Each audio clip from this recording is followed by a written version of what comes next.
Hello everyone, my name is Saima.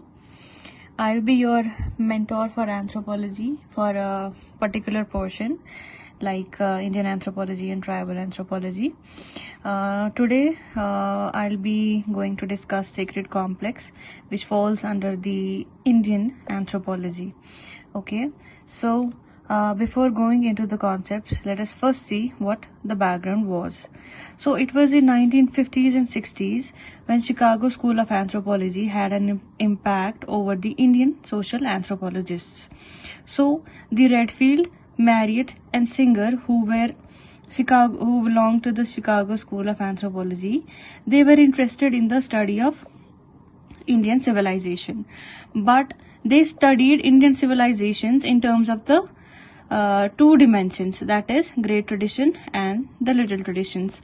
The interaction and the continuous exchange of elements between the two traditions was responsible for the continuation of the Indian civilization. See, this great tradition and little tradition, this is altogether a different topic, but here just to understand, great tradition belongs to the elite and thinking class of the society, while as little tradition belongs to the folk or peasant or rural part of the society. So we know that there is constant interaction between these two portions of the society. So because of this, Indian civilization exists. So this interaction and exchange, this concept was used by L.P. Vidyarthi. Okay, L.P. Vidyarthi was actually the student of Redfield, and hence he also belonged to the Chicago School of Anthropology. So by using this concept, he in his book Sacred Complex of Hindu Gaya in 1961 explained the concept of sacred complex. So sacred complex is nothing but the happy synthesis. What? Not just the synthesis, but the happy in the sense that there is this peaceful interaction or peaceful exchange of elements between the two traditions. So happy synthesis of sacred geography, sacred performances and sacred specialists of a Hindu place of pilgrimage, reflecting a level of continuity, compromise and combination between great tradition and little tradition. So here we have to be careful about the key terms used in the definition, that is first the happy synthesis, not just the synthesis but happy, of these three components. What? Sacred geography, sacred performance and sacred specialists, which we will be discussing in a bit detail. Okay, and of the Hindu place of pilgrimage, not any other religion but Hindu place of pilgrimage, and where there is this continuity, compromise and combination between these two traditions. Why continuity? Because if this continuity is sort of broken, so there will be difficulty in the continuation of the civilization, or there is this compromise. Why compromise? Because when this interaction takes place, some the age-old traditions like the caste system, that is not followed properly. For example, in a sacred place, we will see in a while that in a sacred place, they leave their superiority complex of cultures outside the gate of the sacred complex. Okay, when they enter a pilgrimage site, all are sort of equal. Okay, so there is this compromise, and then there is this combination, the combination of two traditions. So all this together will form a sacred complex. Okay, so now going one by one, first we will see the sacred geography. Sacred geography is a place where sacred priests perform rituals within sacred geography.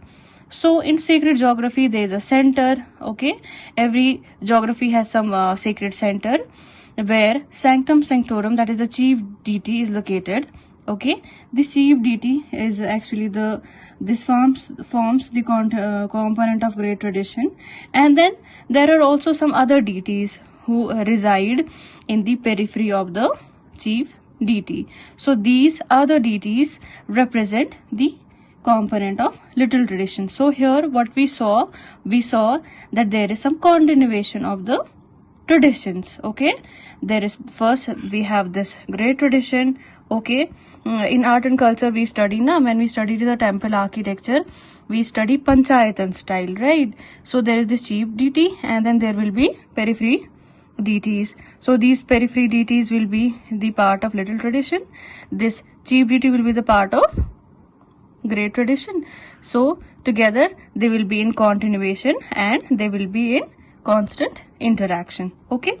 For example, if we take the example of Janakpur temple and Devi temple, Janakpur temple and Devi temple.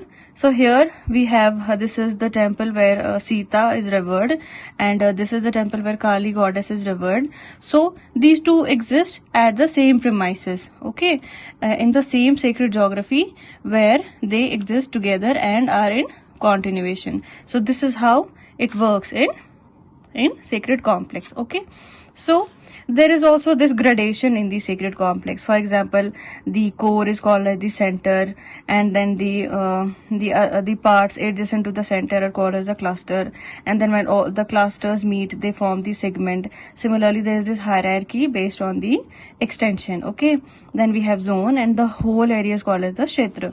So this kshetra will have sacred geography and secular geography. Sacred geography will be the combination of all the sacred components which are important as far as religion rituals are concerned, and then in the periphery there would be this secular geography where we will have the other secular places, activities going on. Okay, then second is the sacred practices. So sacred practice is simply the performance or the rituals which we need to take, which we need to observe or perform in every religion. Okay, so the different performances in great and little tradition, like we have Havan or Arti or Yagna in great tradition, or Bhajan or folk songs, etc. in little tradition. So these are the performances which are performed in a sacred complex. For example, we have this process of Gaya Shraddha, where this puja and food is offered to the ancestral spirits. Okay, this is for Pindadan. So these form the components of great tradition, and this was observed by the Vidyarthi in Gaya, okay, which he wrote in his book that we saw recently in this sacred complex of Hindu Gaya. In sacred complex of Hindu Gaya, he observed this, all the three components, that is sacred geography, sacred specialists, and sacred performances. This Gaya Shraddha for Pindadan was observed by him. Okay, so at Gaya forms a sacred geography. These two form the sacred performances. Okay, then who performs the sacred rituals? Specialists. Okay, these specialists are these are the we can say the people who are responsible for the continuation of all these rituals in a sacred geography. But as per LP Vidyarthi, there are three types of sacred specialists. First is the Sanskritic priest, second is the feudalistic priest, third is the local priest. Okay,